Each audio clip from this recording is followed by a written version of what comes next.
Friends, colleagues and listeners, here we are still in Seville and loving every minute of it. The conference is going very, very well, and the guest that we've got now has just given a presentation, something that I'm really, really interested in, which is why I managed to get him before he went out to have some lunch and some dinner and a few drinks. So he's very, very focused now. So the person I'm talking about is Thomas Waintraub, who's the owner of Kaiji. Yeah. And Thomas, thank you so much for coming on. All right, really appreciate it. So before we go into the subject matter, Thomas, I love also what Kaiji means. So Kaiji, what does it mean? When I've created the company, it was almost 10 years ago. I was looking for a specific name. I don't want to name it Thomas Waintraub Consulting, so I've been looking to a specific name, and Kaiji means in Chinese wise and expertise. And because before coming back to the consulting, to the consultancy, I was the CEO of the French business activity of WFS. Yep. And then I wanted to bring some pragmatic approach to as a consultant, just not only theory. Yep. But I wanted to bring to be pragmatic with a consulting approach, and this is why I've decided to call it Kaiji, expertise and wise wisdom. So, without putting yourself under too much pressure, luckily most people don't know what it means. But no, I really liked it, and I loved your presentation that you gave. And the subject matter we're talking about is GSE pooling. Yeah. Okay. So first and foremost, thanks for a little bit of background there. But now, in your opinion, why were you so engaged and optimistic and positive with the presentation? Because that really came across. So okay, GSE pooling, why do you think it makes sense? And why do you believe it's coming? It's not something that people are going to put off. Yeah. What I said, this is a topic that we have been talking for many years, I think more than 10 and 15 years. But things have changed now. I think we have two main levers that are coming today. One is the IT and digitalization. Yep. With telematics. And the other one is decarbonation and green approach of the airports. And I think GSE pooling is one of the way to go to the green approach, because we have to speed up the move from existing fuel to an electrical approach, or hydrogen maybe in the future. I more believe in the electrical approach. But I think this is a way, a reason why the pooling will speed up and increase in the future. Yep, no, I agree with you. Now, the other thing was that you were talking about a practical solution, and you were talking about a proof of concept. Yeah. And the example you gave was Hong Kong. Yeah, so absolutely. I'm very familiar with Hong Kong myself, spent a lot of time there. So the organisations that are there that would have had an interest, so you got SATS, you got Hactel, you got Haas, you got Jardines. Now, they would have had reservations as well. Now, we also all know that Hong Kong was very, very affected by the COVID outbreak. Absolutely. And also what's happened afterwards, and how long it remains a problem. So with that in mind, sometimes it's not so much innovation, but it's out of necessity, that, evolution, that something has to happen. And I believe that also contributed. However, if you can just let us know, what were the negatives or the concerns that the parties affected had, and then why did it work out as well as it has? I think in the past, as it is quite usual at an airport, when you have a bad performance on the ground, you are always trying to find an explanation, saying it comes from because we don't have the good GS, the right GSE in place, and so on. And I think that the airport wanted to say, okay, we have a lot of failure because of the GSE. Yep. So we have to fix that situation. Yep. And then they've decided to say, okay, I don't want to hear anymore about we have a lack of GSE, we have issue with GSE. Yep. And then the airport has decided to say, okay, I'm going to take this activity, yep, to support this activity and to take in charge this activity. Yep. And then I will provide the equipment, I will provide the solution. And if you want to operate in Hong Kong, you will have to go through the GSC pooling and the solution which is coming with the GSC pooling. Very good. And so what they decided to do, obviously, they didn't want to take it over themselves or have a conglomerate of the existing parties. So they decided just to take a third party who was involved in the implementation, the oversight, the clarity of what's necessary. And like you said, with telematics and all the other advances now, it's very easy to diagnose or to analyse and say, right, this is what this customer needs, when, et cetera, and then you allocate it accordingly. Absolutely. Okay, and it you know, if you were to sit down and start this business again, this is probably what would happen, like airports did so many years ago. Airports were their own self-handling, and then as we've migrated, we've diluted, we've gone down, and now it looks like things may well start coming back. I think it's a little bit different. What we got in the past, we have some airports which was providing the handling. Yep. And one of the most difficult part of the handling is to manage manpower. This is one of the most difficult part of the handling. So if you look at the GSC, it's quite different, because the GSC, if you look at the, it's almost considered as an infrastructure. So when you are on airport and when you manage assets, you manage equipment, you manage jet bridge. Yep. You manage 400 hertz, like equipment like that. You can consider saying, okay, I have some equipment on the ground, which are quite expensive. I have the money to purchase this equipment, so I'm going to manage this equipment and consider this equipment as infrastructure. Yes. So first, I will look at the equipment, and I think manpower is something again very different. Yep, manpower is very different. But if you look at the way that they're able now to look at, if they accept that there's so much equipment, it was going wrong, and with the greatest respect, people were almost becoming professional at having an excuse as to why there was a service failure instead of working on the customer experience and approaching it from that way. So now a very clear solution is, if you've got less equipment and you've got an easier way of allocating the equipment, it should reduce the errors. Plus, it's good for the green campaign. Absolutely. All right, so very clear, no-brainer. On paper, starting a business again, you would say that works. Then you've got an increase in incidents. You've got a very costly issue. You've got insurance premiums being affected. You've got all manner of issues. And then people, again, it's because of COVID, it's because of training, not having enough experience, etc. We don't have enough time to retrain. People aren't really that keen on coming back in it. So you've got all those issues, which again now are affecting and influence the reason as to why pooling also makes sense. Yeah. So if the pooling of equipment makes sense and you can get a third party to operate it very efficiently and effectively and prove that they can, one would think there'd be less argumentation. So another question that came up in the session, which I was really interested in, was, I think I asked the question, so I should be interested in it, shouldn't I? Was, if you cover that, then why would you not also include specialist operators with the equipment that was being pulled? Now, all of a sudden, you've got almost like a leg up or a lift up for the profession, which should make people want to come into the business because they realise how important they are.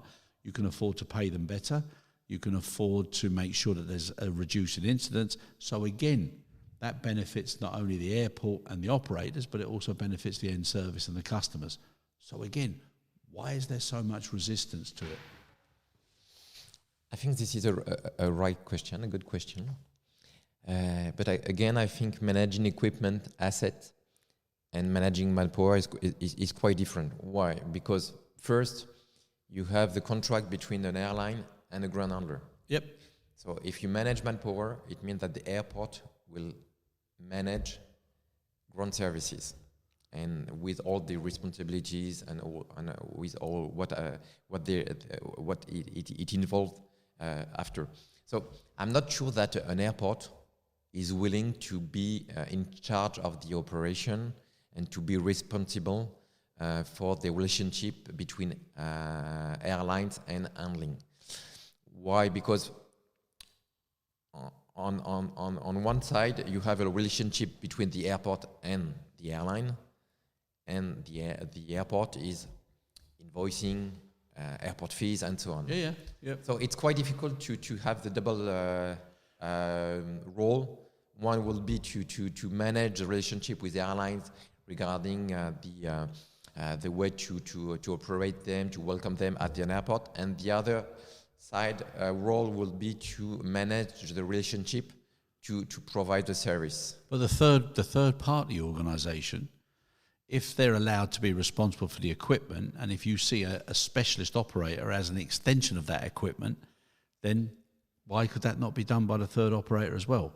Because we're also bearing in mind now there's going to be quite a time before there's a transition to autonomous larger vehicles, etc. But eventually it's going to come. Yeah, absolutely. So it's a transition to that. Right. So why would you not now consider a specialist operator as an extension of the equipment, or the equipment as an extension of the specialist operator? And if an organisation is looking at it that way, you've got a great career for people who want to do that, a great status upgrade, and a more, and also all the safety benefits. So it wouldn't necessarily have to be the airport that was considering that. And I also think now, if we're going to start having modified SGHAs, then the airport influence on the provision of the correct infrastructure, all those things that sometimes cause problems, it's going to really, really change the dynamics. Yeah. And if it's done collectively as a customer support team at these airports, it doesn't preclude having having 2 or 3 or maybe a few more, depending where it is, operators in that airport. It can still work. Yes, but one of the issue, in fact, there are different issues. One is competition.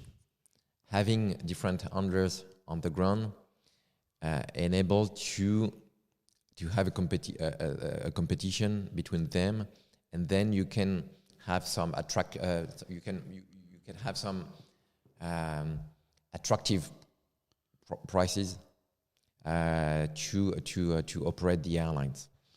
And this is very important because the airport has to remain attractive, to increase the traffic, to increase the routes at the airport. So what is important is to have a competition and not to see an increase in the ground handling pricing.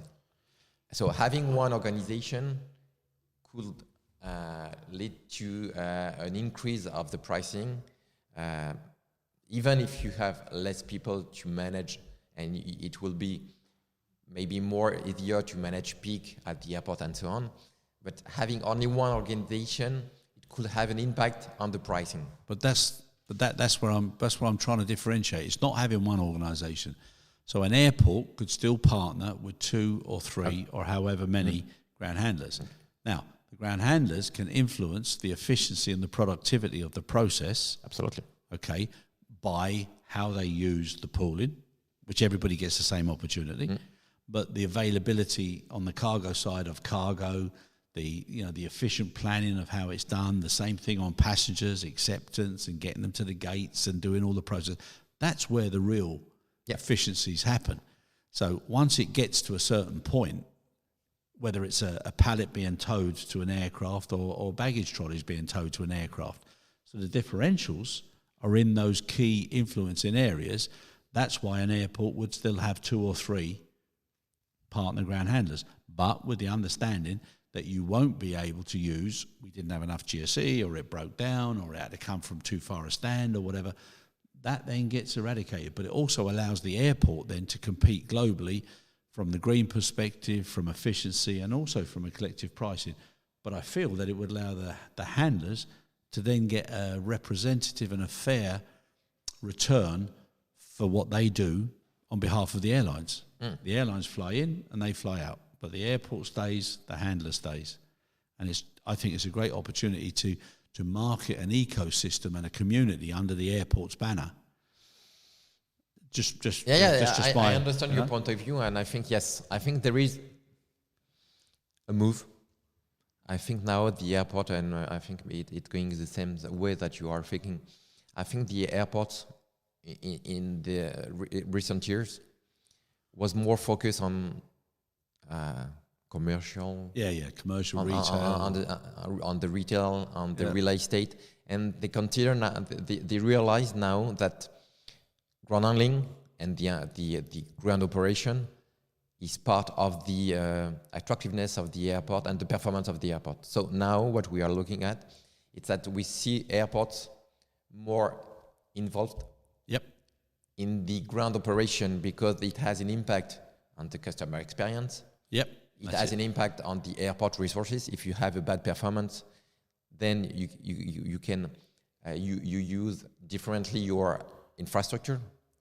So if you want to optimize the use of your infrastructure, you need to have a good performance on the ground. So there is a move, and now what we see is that we have many airports looking at the ground differently. I totally agree with that. And I think in the past, it's like an airport could be branded because of one of their team members, one of their tenants, or one of their customers, which is a shame. Whereas I think if it moves forward the way I think it will do, airports are going to be competing and marketing as an ecosystem and a full community, and they're going to have to then introduce some sort of care or quality or commitment charter that everybody signs up to say these are the minimum prerequisites for operating at this airport, and we will enforce it. And if that happens, I don't see that as a bad thing. You're right, and what we see now, if you look at the APOC. Now you have in different airports, you have all the players which are involved in the APOC. Because it's part of the ecosystem. Again, if you want to have an efficient ecosystem, you need to have all the players with you. So this is not only to look at the ground handlers, everything, and to have a coercive approach. You need to have something which is virtual in order to involve the ground handler, because you know that their performance will have an impact on your airport. Exactly. It's all the stakeholders. It's access for the forwarders, access for passengers, off-site parking, pre-baggage, all the things that customers would expect modernisation in the future to deliver to them. And also to help them decide to make a choice, because they will start making a choice as well. There's enough airports in most cases to choose where you want to fly from. Absolutely. And that's going to come as well. Thomas, loved the session today, honestly. Okay, Thank you very much. I was so pleased that I was there to see that. You did a great job, made it very, very simple, made it very interesting. Thank you very much for your time, and definitely look forward to seeing you again soon somewhere. Thank you too. Thank you. Thank you. Thanks a lot.